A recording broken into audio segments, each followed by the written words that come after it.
You are listening to episode 157 of The Secular Buddhist.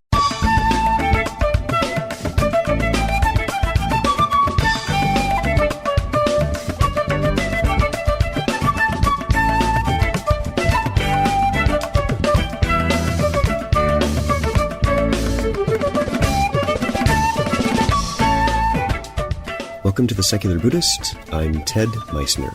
The Secular Buddhist is the official podcast of the Secular Buddhist Association, a grassroots-driven effort to answer the needs of secular teaching and practice for contemporary society. The podcast has interviews and roundtable discussions pertaining to engaged Buddhist training and practice, and the SBA website has show notes for each episode along with resource materials.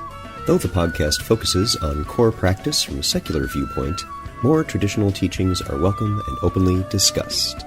Today we speak with the CEO of the Search Inside Yourself Leadership Institute, Marc Lesser, about his new book, Know Yourself, Forget Yourself: 5 Truths That Will Transform Your Work, Relationships, and Everyday Life.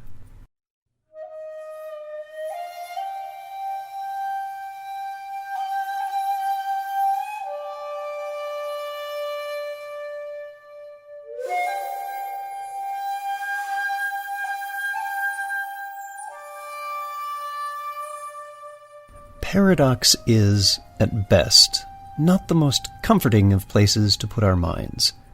And yet we see it every day in things like secular Buddhism, or engaging with some Buddhist ideas in the workplace that don't seem on the surface to be such a good fit. And that's part of the problem. Our surface readings of a few lines of text rarely convey the comprehensive depth of meaning, of context around the idea, and our minds see this as paradox, rather than as complementary concepts which can help us think creatively in the moment. Marc Lesser is the CEO, founder, and serves on the board of the Search Inside Yourself Leadership Institute. Marc is a long-term Zen student and teacher. He is the author of Less: Accomplishing More by Doing Less, and ZBA, Zen of Business Administration: How Zen Practice Can Transform Your Work and Your Life. Marc was founder and former CEO of Brush Dance, a publisher of greeting cards, calendars, and gift items with spiritual themes and artwork. He facilitates retreats for CEOs, business leaders, and management teams, and has been co-leading company time retreats for business leaders for the past 10 years. Marc was a resident of the San Francisco Zen Center for 10 years, and was former director of Tassajara Zen Mountain Center. He received his MBA degree from New York University and his undergraduate degree in psychology from Rutgers. I'd also like to give a special thanks to Monique Mellencamp and New World Library for their coordination of today's interview. So, sit back, relax, and have a nice mint green tea. And our guest today is Marc Lesser. Marc, thank you so much for being here. My pleasure, Ted. Good to be here this morning. We're going to be talking about your newest book, which is just coming out as we release this podcast. The book is called Know Yourself, Forget Yourself: 5 Truths to Transform Your Work, Relationships, and Everyday Life. Before we get going into that, I was wondering if you could tell the audience a little bit about your background, how you first encountered and grew with Zen. Sure. I always wonder where to begin that story. It's funny. There's a few different that have become sort of personal mythology to my own life. So I could grab onto. The starting point could possibly be when my first girlfriend, when I was in college, left me, and I was, in utter despair and suffering. Suffering, right, and experiencing the how strong my own grasping was, and how little I knew about myself and my suffering, and what was possible. That was a big aha. Or then I think it was when I was in high school, and I turned on the TV, and there was the show Kung Fu with David Carradine and this idea about wisdom and compassion being that I had never like it was like it grabbed me. I think partly because it was from another culture. There was this sense of the East and Eastern culture that was like my first introduction into it. Or or I could grab onto uh, I was I was captain of my high school wrestling team, and I had this huge aha experience of noticing the more I wanted to win and feared losing, the worse I was as a wrestler. And that my job was to let go of the fear of losing or the desire to win. And that I noticed that the best wrestlers seem to be able to do that. And I thought, this is amazing. This is amazing. So those were those were some of my mythological sort of touch points, for my kind of introduction. But in any case, when I was a freshman at Rutgers in New Jersey, I think the first book that really turned me on to the idea of the possibility of living a spiritual life was Toward a Psychology of Being, which was by Abraham Maslow. So Abraham Maslow, Toward a Psychology of Being, introducing the idea of self-actualization, and that led me to Alan Watts and to study existentialism, and got me to take a 1 year leave of absence from Rutgers, come to the West Coast, to where it seemed like spirituality was happening, and I someone gave me a copy of the Tassajara Bread book, which that was a huge, like, that book kind of made me laugh and made me cry, and introduced that spiritual practice could be expressed in everyday activities like baking bread. It's a contemporary instructions to the cook. Yes, that's right.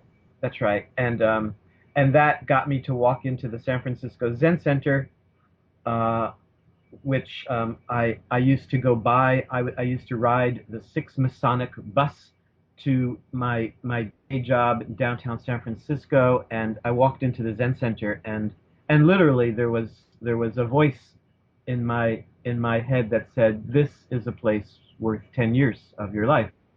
And I ended up being a resident there for 10 years, and that's that's my story.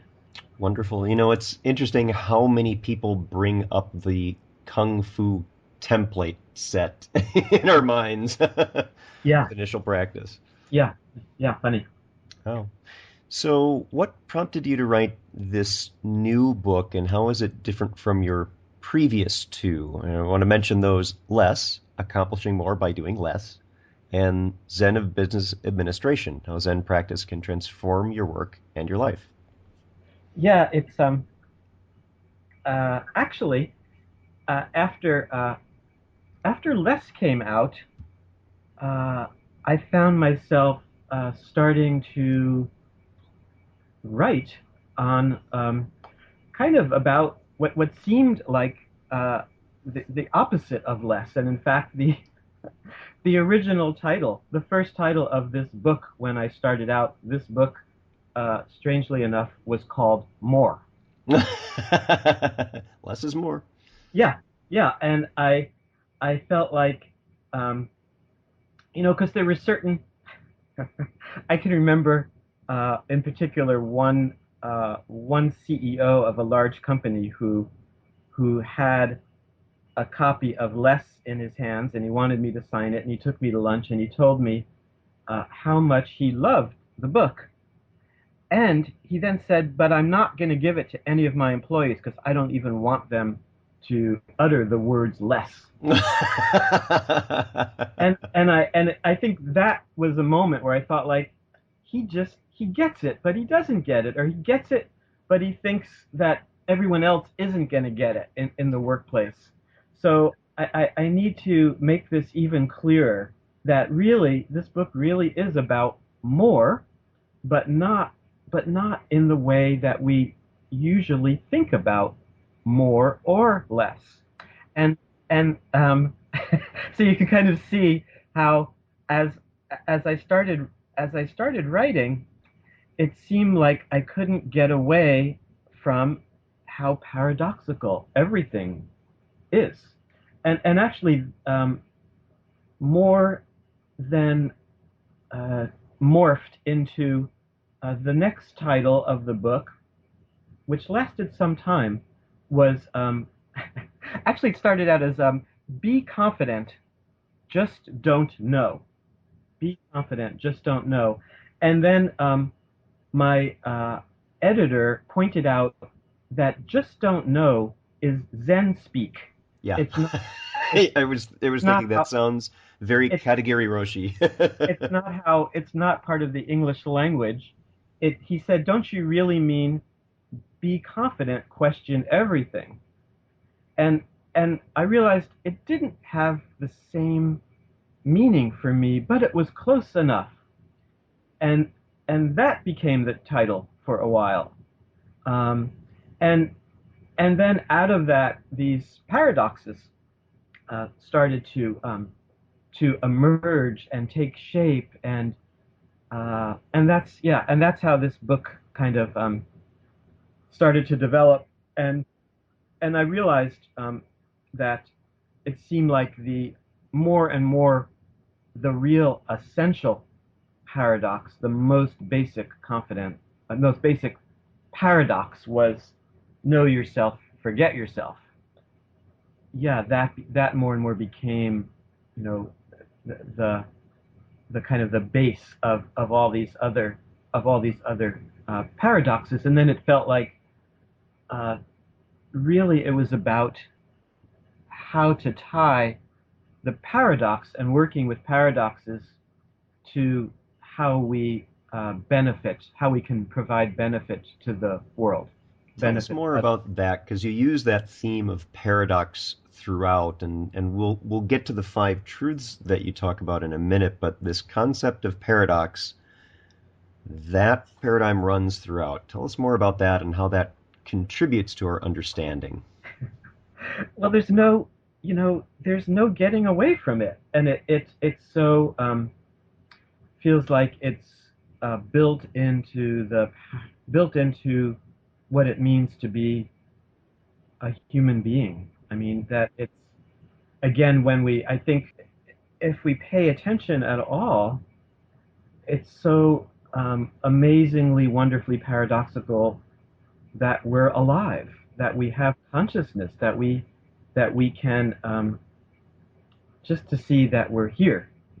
This is a that alone is a paradox, and this thing that we call time, and that we look ahead and make plans, and then we wake up one morning and now it's what we thought was the future is now, and how does that work?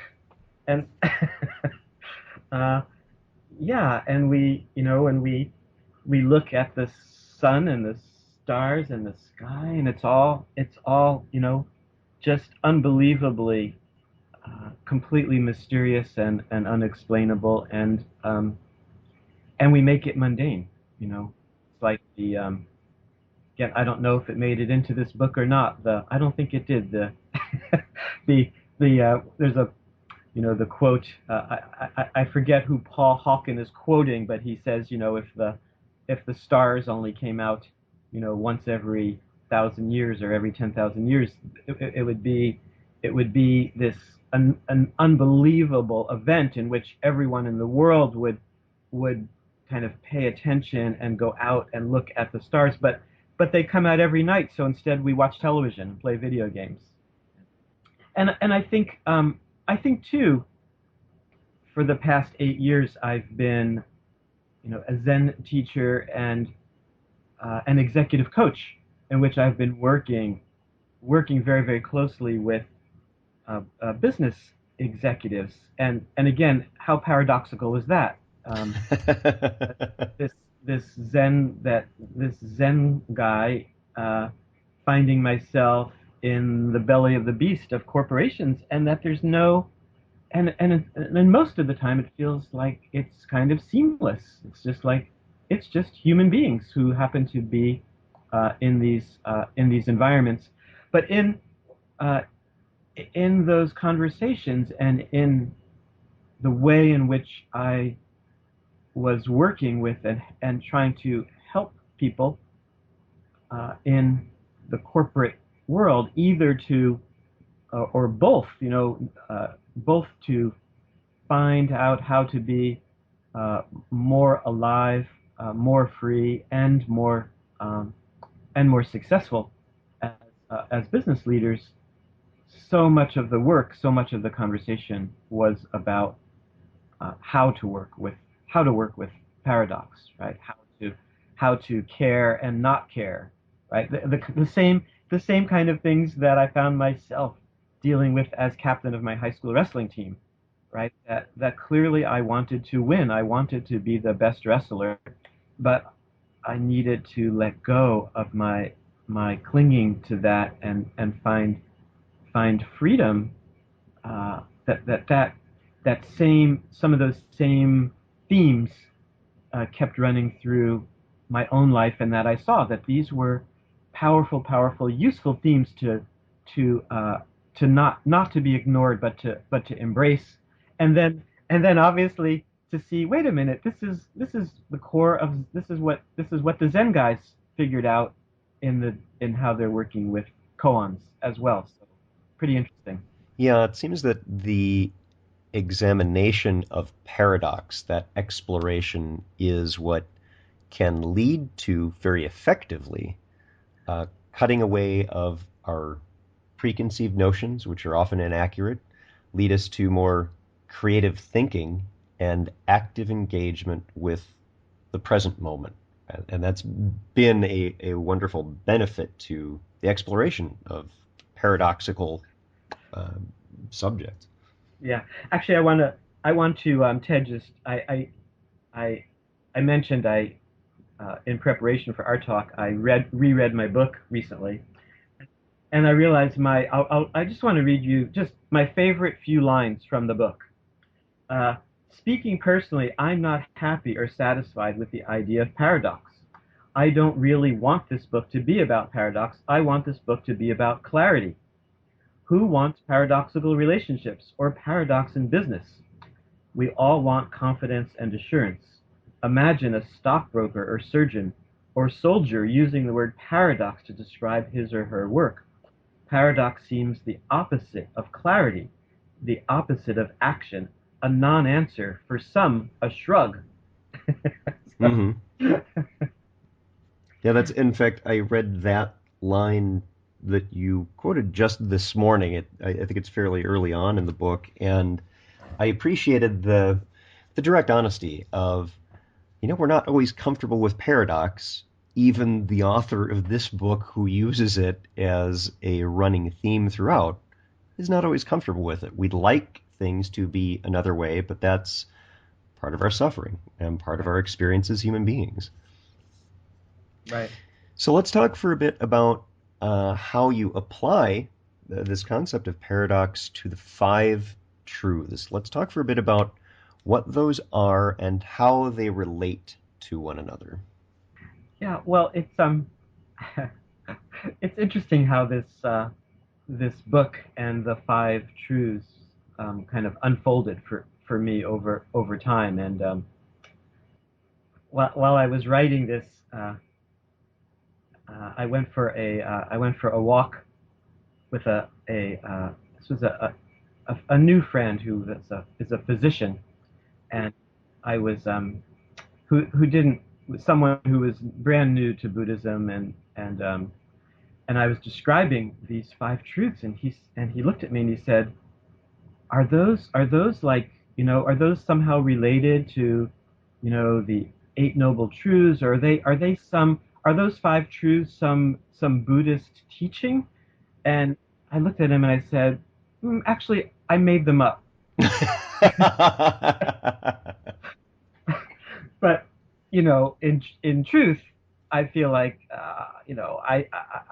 I'm just I feel like what I love doing is distilling lots of um, ideas and making them accessible to people who might not know anything about Buddhism or care about Buddhism or spirituality. That to me, that's I feel like that's kind of a path that I've chosen. So in some way, uh, this book and these and it's, as you'll notice, I'm calling them truths because there was I was concerned that calling them paradoxes would be off-putting. Again, because who wants paradox? And yet, all the title and the five truths are all paradoxes themselves. Uh, so, I think in working in this territory, I started, I think, with 10 or 15 paradoxes, and as I kept working it, and these five emerged, and yes, in some way, they could all be under. Well, I really like all five of them, and I wasn't quite willing to let go of any of these five, and then they then emerged as each of them had a kind of very particular way of practicing with it, right? That know yourself, forget yourself became about attention, and be confident, question everything was a way of looking at your life, a kind of a general outlook.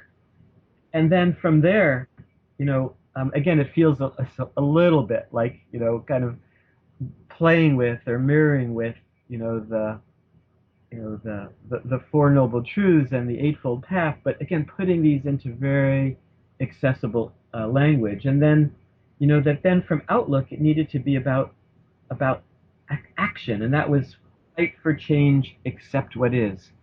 Uh, yeah, fight for change, accept what is, and then of course, there needed to be some kind of more something about how you work with your emotional life, which is in some way, uh, whether it's I could say all of our work lives or all of our spiritual lives depend on the realm of emotions, and that became embrace emotion and embody equanimity. And then, but then it was like, well, what is this all about? Like, what's the aim of all this? And it's really the aim of all this is really about how we benefit others, benefit the world, benefit whether it's benefiting our families, community, larger world. That all of these practices, and I think all of whether we call it spiritual life or compassionate life or awakened life, that really that's the I think the question that we really need to be asking ourselves is how can we uh, solve real problems of the world? How can we help relieve the suffering of others? And this became a benefit others, benefit yourself, which is a wonderful, wonderful paradox. And yeah, I went a couple nights ago, just Thursday night. I was I went to hear my good friend Norman Fisher speak about his new book about compassion, and and it's nice. People keep telling me that Norman in his talks has been talking about my book, Know Yourself, Forget Yourself, and so I'm happy to talk about Norman's new book on training. I think it's called Training in Compassion, and the last thing he said, which really felt like when he said this, it was almost like the air got sucked out of the room in some way. There was such a aha moment of how it's through compassion, it's through benefiting others that in the end, this is how we benefit ourselves. This is how we find peace and happiness is when we turn ourselves over to how can we benefit others. Yeah. Yeah, and I admire that in particular as the the apex point, the goal, as you say. You have some very nice visuals in the book about how these build upon one another with that end result. And something I wanted to quote you in a couple spots, and they're all in the same couple of very dense as poetry pages. The quote that I have is on page 20, and it's a very important thing for people to bear in mind. Is you say, these truths are meant to be practiced, not merely understood or studied. And we'll go into that in a moment, but I also wanted to point out that you have additional ways of crafting the language, and I want to point this out to the listeners that on page 19, the quote that you were reading earlier is there, but also one of my favorite parts that we were discussing before we started the interview is how you put these together, that you use different descriptors in bullet points and another way of describing the 5 points. You say the 5 truths we will explore in this book are the skill in every moment to know ourselves fully and forget ourselves entirely. So you described that already as a skill. The trust to be confident in the face of doubt. The discernment to know when to act or improve our lives in the world. The openness and capacity to embrace our emotions. And finally, the wisdom to turn towards helping others and healing the world.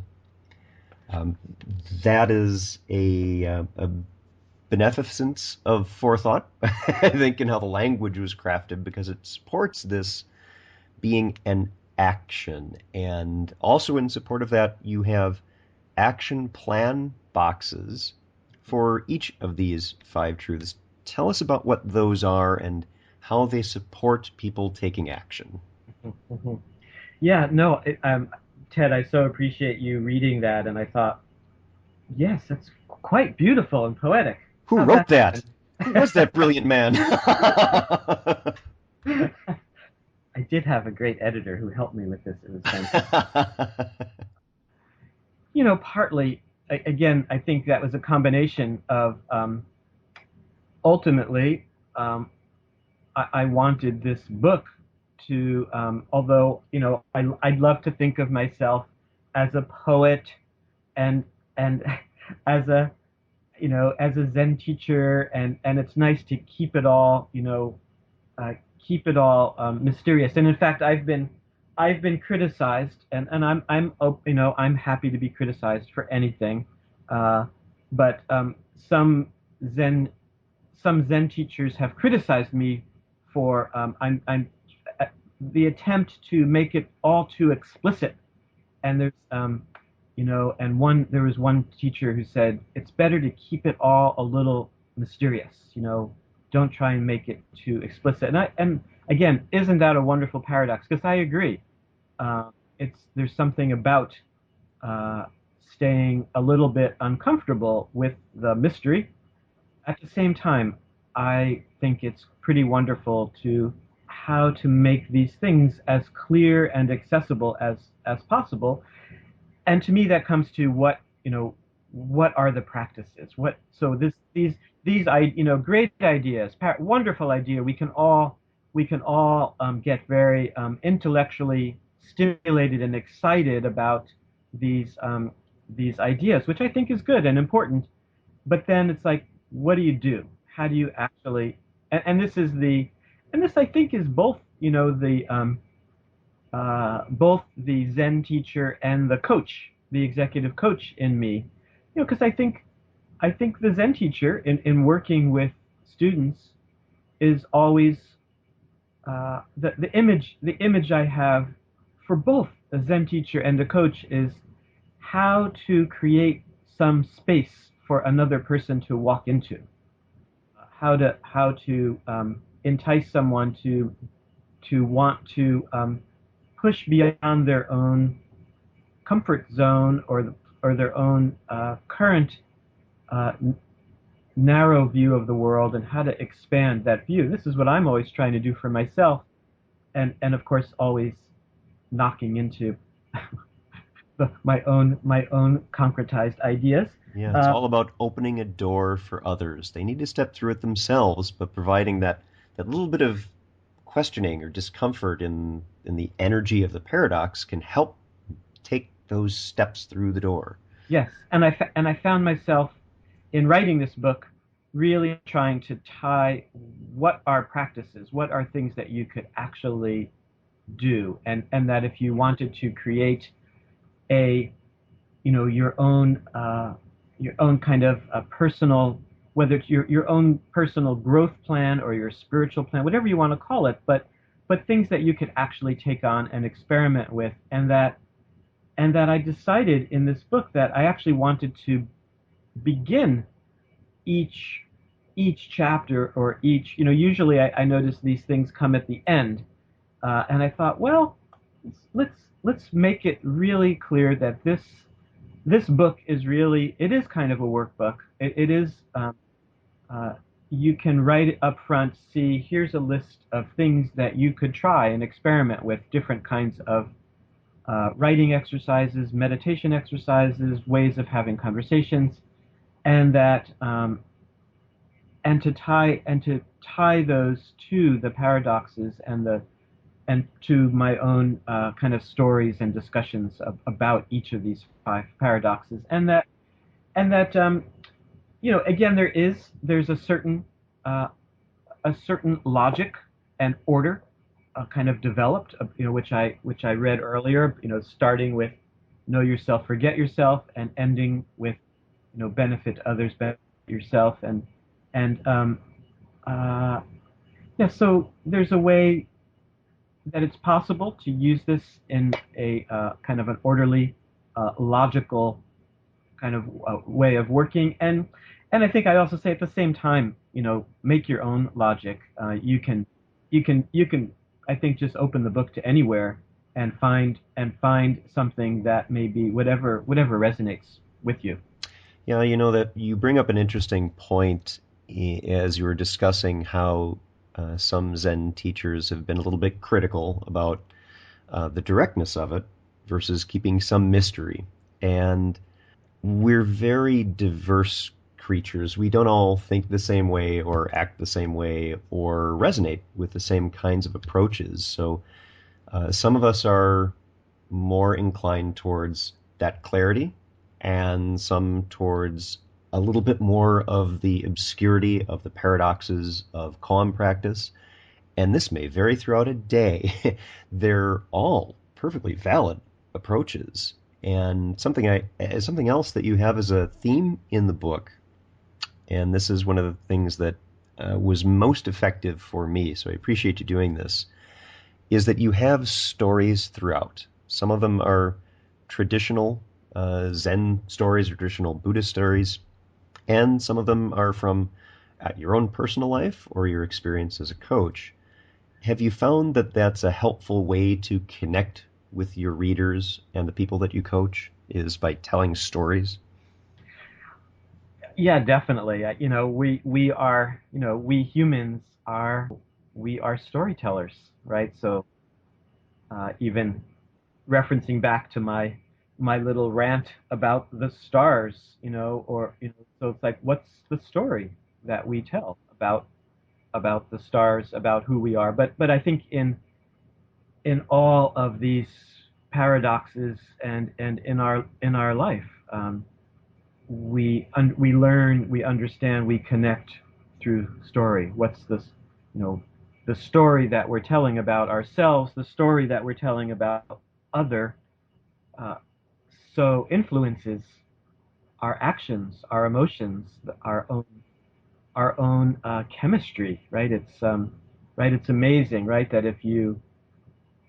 I notice this if I see another person and they're a stranger, and then a moment later I realize, oh, I know this person. This is someone I didn't realize this is a person I know. I can feel uh, my whole body. It's like the chemistry in my body changes in just that story of self and other, and then from another perspective, uh, you know, Paradoxically.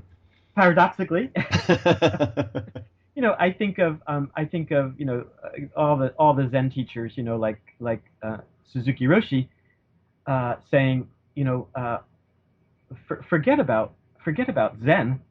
Uh, Zen is just a lens, a tool into understanding you, into understanding your life, and that and so for me, looking at, you know, I love studying koans, and I think there's um, lots and lots to learn from studying the stories and the paradoxical stories of our ancestors. Very, very beautiful. And then how to bring those alive. And that's what I try to do in this book, is to take those stories and show how I use them, even, at Google, or in different places that I'm working, but and then at the same time seeing how um, bringing the stories in my own day-to-day life alive and working with them as koans, whether it's I talk a little bit about, whether it's the, you know, uh, from, and again, I really like, and I learn from writing personally, talking about whether it's the death of my mother or father, or different relationship issues that I'm dealing with in my own my own marriage, or things that I'm dealing with in terms of my children. That these these are my paradoxes that I'm working with and trying to looking for understanding and insight right in those stories in my life. Hmm. Hmm. You made reference to the stars, and I think that we continue to miss the magnificence of the moment, and we can make a choice to change that. We just need to remember to do so. So, finally, one of the things I wanted to ask you about is what you would like to have happen. What do you want people to get more than anything out of Know Yourself, Forget Yourself? what came up what came up for me was interesting. What floated into my mind, and the two words, one was to relax more, right? To be a little bit, on the one hand, be easier with yourself. We're all such uh, grand critics of ourselves. And I mean, I am, and I've noticed that pretty much every human being who I connect with, I notice that there is this, um,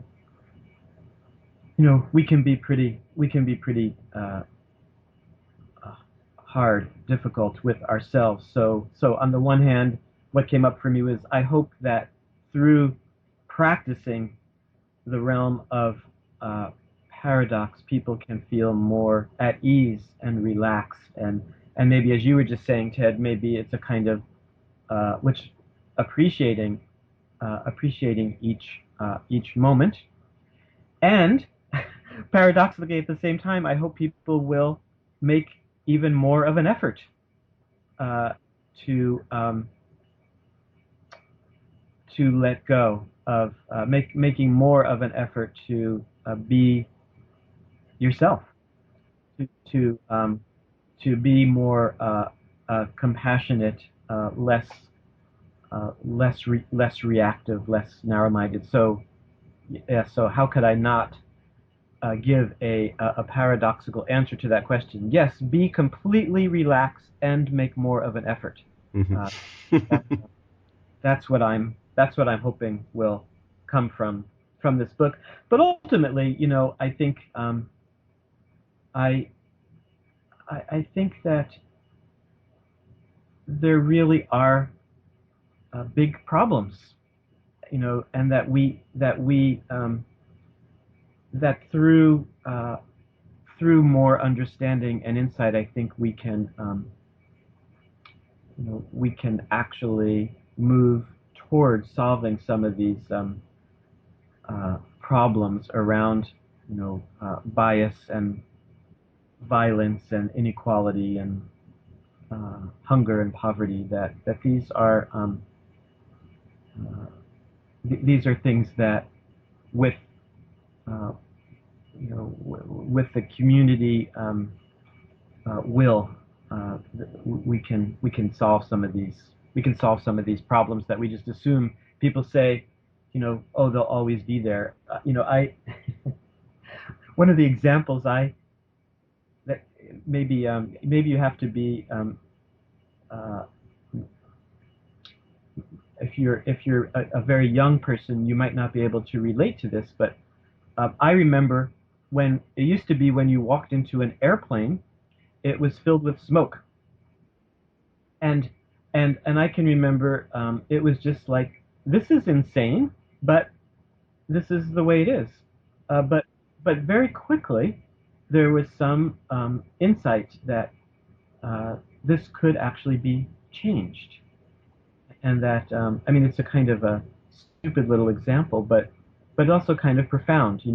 Just an example that for me in my life of a very unhealthy situation, that uh, enough people woke up. I often think I'd love to trace the story of how that happened. Who was the person? Who were the people who said, we need to change this? This is we can change this through agreements and legislation, and this is not a situation that we need to accept. So it's interesting, this paradox of, again, this is a little bit, accepting what is, and fighting for change. So maybe that's the closest to what I'm, how I'm answering your question, is for accept what is, in the sense of be appreciative of each moment, and at the same time, where do we need to make changes and to fight for change? So that's maybe the paradox of the day for me. I think that's beautifully said, that we cannot attach too closely to our narratives and still work to change them. That's a choice that we make. They're not always set in stone. So our guest today has been Marc Lesser. You can find out more about Marc's work on his website, marclesser.net, and I'll be linking that on the episode page for this episode. Marc, thank you very much for being here. Thank you, Ted. Pleasure.